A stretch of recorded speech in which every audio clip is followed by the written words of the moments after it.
Whoa! Jesus. Right then, I hope you're all doing great. Now, I know what you might be thinking. This is normally a drone, FPV and camera sort of related channel, and you're not wrong there, but I'm going to make an exception for this because it's an absolute beast. This is the Ridstar Q20 Pro. Let's have a look at it. I figure there's some other drone channels out there that have dabbled with e-bike stuff, mostly in America, which is where we will be testing this one. It's a dual motor, fat tyre e-bike. Tyres are 20x4. You've got 2 batteries on it. They are 52 volt, 20 amp hour batteries, and if you've got them both switched on, you get a whopping 180 Newton meters of torque. You've got dual suspension, front and back, non-adjustable, but it's not too bad. Some people have complained that you've got to be weighing a fair amount in order to get the back one to work, and I would say they're probably right, but I've been through a few potholes and it's not really done me over too badly. So it's got a pretty bright LED headlight at the front there, which I'm not going to show you because it's daytime right now, but there's plenty of other videos on YouTube about this bike showing how bright that headlight is. It's also got indicators, and it's got the lights at the front and also at the back along with the brake light. It's got a twist throttle, sorry, a quarter twist throttle I believe they're called, just there. It's got 7-speed Shimano gears to help the pedaling side of things out, and it's also got some pretty good hydraulic brakes front and back. So it comes with these very useful mirrors, which I find make everything a lot safer. And on the handlebars, aside from the throttle and the gears, you've also got this very good sturdy phone holder, which works really well, I find. And you've got this great cycle computer with an LED colour screen on it, and that seems to be quite visible even in bright conditions. Over here, you've got the switch to motor number 1, and you've got that for motor number 2. So motor number 1, the back one, that basically controls obviously the back motor on the back wheel, and it also controls the computer itself. I've heard different versions of this coming from different places, but on this bike I guarantee you that's what it's doing, because if you switch all power off to the back motor, including the power on the battery, and you only have the front one switched on, then that's not going to power up. So it's definitely doing that. You've got the indicators here, which I always forget to switch off, and then you've also got this horn as well, which is a little bit obnoxious. So as you can see, each wheel has a motor on it. They're both 1,000 watt motors. I think technically it's 2,080 watt altogether if they're both switched on, but you don't need to use all that power. However, it's very handy for serious hill climbs if the need be. Across most of the videos, the top speed of this bike seems to be reported between 34 and 37 miles an hour, which I find neither to be exactly true, but we'll talk about that more in the ride. Either way, it's a bloody quick bike. I'm finding this seat to be quite comfortable so far as well. It's a bit more like a motorbike seat than a regular bike, but yeah, it's quite long. It gives you the flexibility of moving forward and backwards a little bit, and it's quite squishy as well. Just a quick one to say, I'm not doing an unboxing and setup because I've not really had any real experience of building this bike, how it comes in the box, just taking a wheel on and off, because I picked it up from Alex from EVRC, and you probably already watch his channel if you watch e-bike stuff already, but if you don't, make sure you get over there because it's some of the best e-bike content out there. So let's cut to the riding footage. Now we're going to go back in time a little bit because I've probably ridden the thing about 15 or 16 times by now, and the first part of this footage I believe is on ride number 4. So we tested a few things out, had a lot of fun. Hope you enjoy the video. So here we are on the Ridstar Q20 Pro. I'm not going to lie, this is not my first impressions exactly, because this is more like the 4th time I've ridden it, to be fair. I haven't gone very far, just done some private roads, and today we've popped over to Worcester, Massachusetts. I have not activated noise cancellation on the DJI Mic 2. It's just attached to my hoodie here, recording kind of in normal, so we'll see how that turns out with the wind as well. I got the old wind muffler on. Got the Action 5 Pro, of course, attached to me. So right off the bat, well, 4th ride in, I can say it's a very comfortable, stable bike. It feels very nice to ride. I can go through some more detailed things as we go along that I've found out. So right now, I just have one motor switched on, and we're going up quite a steep hill at the moment, and it's in pedal assist 5. Just realised I haven't put my gloves on, they're hanging out my pocket. Let me sort that problem out. Very handy indicators we've got here as well. You just have to remember to switch them off because they don't auto off. Brakes are pretty damn good as well. Can't believe I forgot to put these on, to be honest. I've lost too many gloves in the past. It's not good leaving them hanging out your hoodie, is it? Right, let's go. So, from nothing, pedal assist 5, one motor.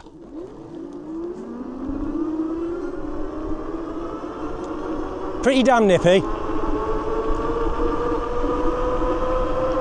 So, one thing I'm going to mention now is that the tyre setting on the computer when you first get it, is set to 23 inch, which gives the appearance that the bike will go 37 miles an hour. Now, whilst it is pretty fast and very, very torquey, even with the one motor on, the top speed, I believe, is actually 32 or 33, because I've delved into the settings and I've changed them to 20-inch tyres, and now the top readout that I tend to get is 32 or maybe 33 if I'm going downhill or something like that. It's around that mark. And we'll have more coming up on that subject in the second ride. You'll notice at the moment I am using the throttle. I'm just letting it roll actually at the moment, but I've been using the throttle so far. The pedal assist, well, obviously this bike isn't really meant for pedaling, as many people have already said, but if you're my height or less, I think I'm about 5'8", maybe a touch more. I don't find it too much of a problem, not on the knees, so I can pedal it as well, look, but I am ghost pedaling at the moment because I'm not in top gear anyway.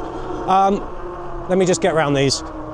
So yeah, in terms of the pedal assist, one thing I have noticed which helps by having a bit of a dig through the menu is there's a setting that you can actually make it a little bit more responsive off the mark, because that's one thing that people say about these sort of cafe racer style e-bikes. I've noticed that because they're not really designed for pedaling, but they can, they're not particularly great off the mark. You might have a bit of a delayed reaction, and it actually turns out safer to use the throttle to go off the mark, because if you need to pull out, then you need that response. What I'm going to do now is kick on the second motor on this hill.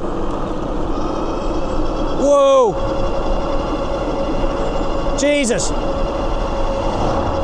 It is having no problems. It's having no problems getting up this hill.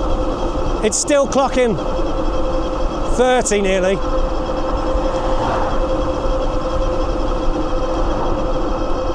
Wow, awesome. Right, so instead of just constantly rinsing the bike around on either full power on one motor or full power on two, I thought I'd just show you going up. So we're on level 1 at the moment. We won't use pedal assist for now, we'll use the throttle, but I'll show you what it does. Oops.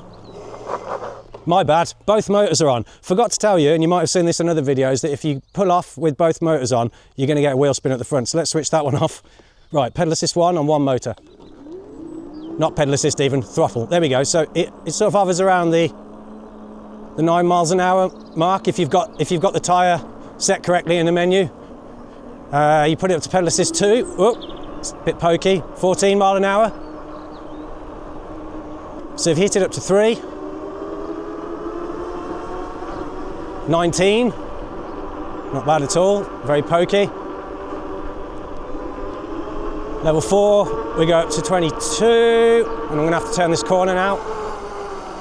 Let's just try level 4 again, because that was cut a bit short. Got a bit of a hill though, so I think it was 22, wasn't it, to be fair? Yeah, if you take into account this bit of hill now, yeah, we're on 22. Okay, so now we're on level 5.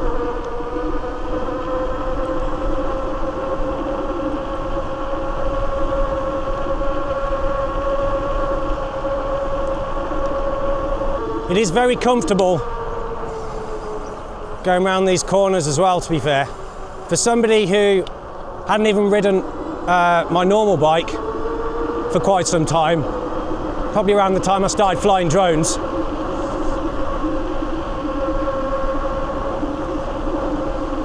it's pretty damn good.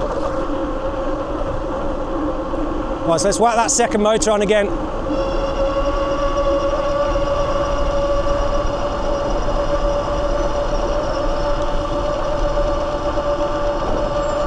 Nice. Turn it back off again. Battery is getting lower, to be honest with you, because I've not charged it. I brought it out yesterday, did about 7 miles on some quiet roads like this in Worcester, Massachusetts, and the day before I just did about 3. It was just like one circuit, but yeah, I haven't charged it, so majority of the time I've just got one motor on, that's fine, which I'm assuming is basically what like the normal Q20 is like. But it is great having that power. I mean, if you use it wisely, you know, for hills and stuff. So I just tend to go for little short bursts of the dual motor.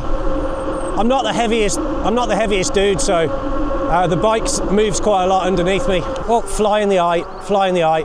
This helmet does not cover my eyes or my mouth or anything. That should be interesting when it gets into the summer. Right, and I've just realised I've done it again. The indicator's still on. Lucky we're going left, isn't it? What a bike, honestly. I mean, especially for the price. I believe it's about 1,600 or something, or maybe 1,800 in the UK. Don't quote me on that. I'll have to look that up and put it in the description or something. Okay, so this is the thing that confuses me a little bit.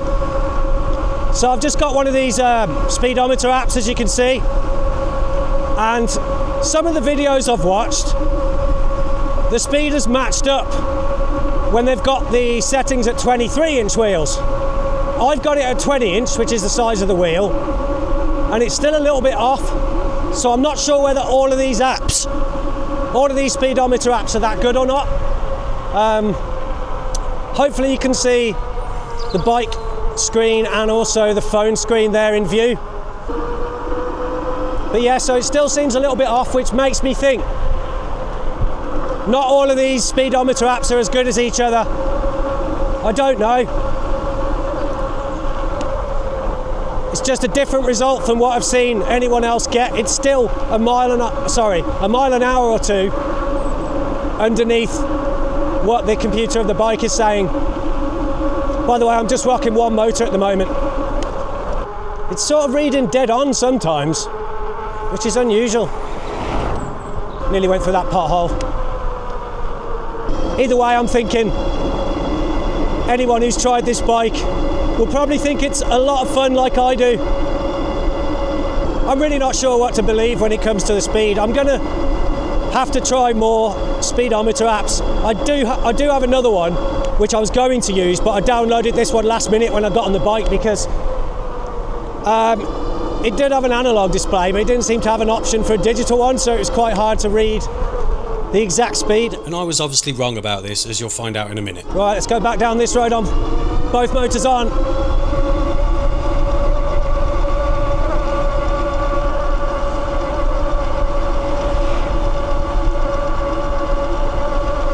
What a bike. So it seems pretty accurate, set at 20 inches from what I can see. Based purely on this one app. I don't think it's fair just to do it on the one app. Right, we are just quickly going to try out this other app as well that I got, this other speedometer one, because I just want to see if I was doing something wrong, because it's supposed to read it digitally there, but I don't believe it was. So let's see if it's any different.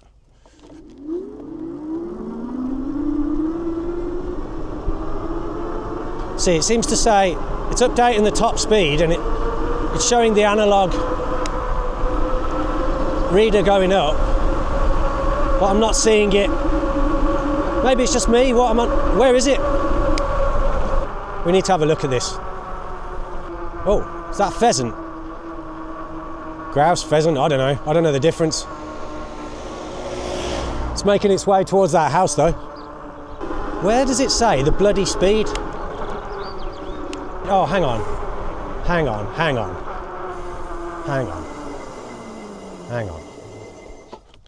Could it be there? I think it is.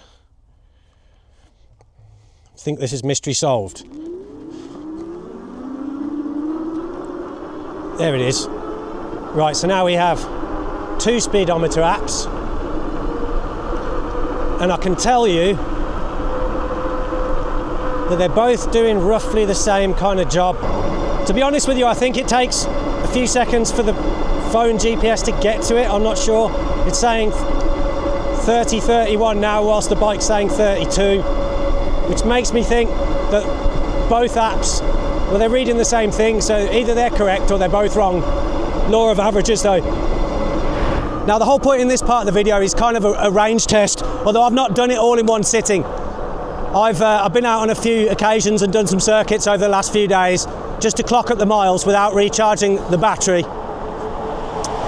Sorry, without recharging the batteries. And I'm going to tell you what I found. So on these rides, I haven't been conservative at all with the power, mostly level 5, sometimes dual motor on hills, not right now, because we're almost running on empty. But not giving a shit kind of thing. I've managed to clock at, as you can see, 33.3, you should be able to see that on there. And that is going on this circuit that has a lot of up and down bits, there's a lot of hillage. So I think it's safe to say, realistically, if you were not caring so much and you were going on not hilly ground, you could probably get about 50, 60 miles, but I might be wrong. Some people are saying like 100, which I don't really understand. But also I have noticed that if you switch the bike off and on again, when the battery's reading relatively low, it will add a couple of bars onto it when you reboot it, so that's interesting. It's almost like the meter is only reading from the back battery most of the time, but then when you switch it on, maybe it reads from both, I'm not entirely sure. It's just, you have to really know the bike, I think. I'm really starting to get to know it now, but obviously you don't want to run the batteries down too low. Like, I wasn't expecting it to just start flashing on nothing. It was on 3 bars, so I'm not sure what it's reading from right now. But just to be safe, I'm going to pack it up for the night. So as I completely forgot to record a proper outro for this video, I'll take this opportunity to say thank you once again for watching. If you could smash the like button, that'd be great. Subscribe then even better, and I'll catch you in the next one.